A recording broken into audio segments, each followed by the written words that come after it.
J'avais fait quelques concerts symphoniques avec l'ancienne équipe, Garou, Patrick, toute la gang. On a fait beaucoup de concerts symphoniques avec Orchestre Symphonique Grand Chœur et tout en Russie, et on a même fait Bercy à Paris. Et je me suis rendu compte que mon personnage avait beaucoup évolué. Étrangement, on ne se rend pas compte qu'un personnage peut évoluer comme ça malgré nous, qu'il avait pris une autre profondeur. Et effectivement, il a beaucoup changé depuis. En quoi il a évolué?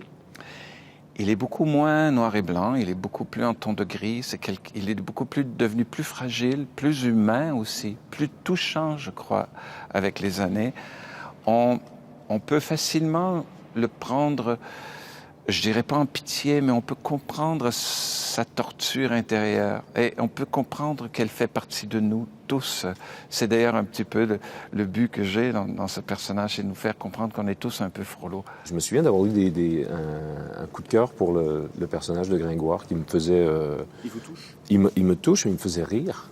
Je me souviens d'avoir eu des éclats de rire en lisant, parce qu'il est un peu peureux, un peu...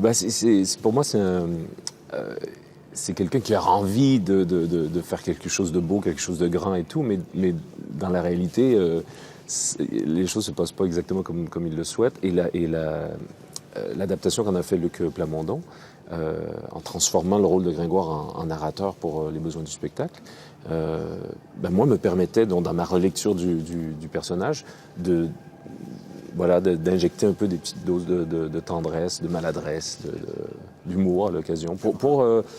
D'avoir un panel plus large aussi? Oui, absolument. Notre-Dame de Paris, bien sûr, triple histoire d'amour sur fond de jalousie, d'envie, de revanche. C'est déjà un sujet très, très lourd. Et je pense qu'une des responsabilités de ce rôle, enfin celle que j'ai bien voulu j'ai essayé d'ajouter quelque chose d'un peu plus léger, un peu de tendresse, un peu de maladresse aussi, parce que je m'en sers dans certains tableaux. Ce rôle est construit sur des voix, on dirait sur la voix de Cotchant, de Richard Cotchant en fait. Il a créé ce personnage, il a pensé à lui-même, oui, voilà.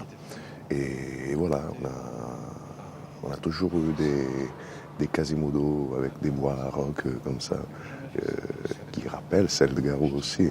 C'est pour ça, peut-être qu'il a inspiré les autres, ou alors c'est Cotchant qui a toujours choisi des chanteurs qui lui rappelaient sa voix et son esprit.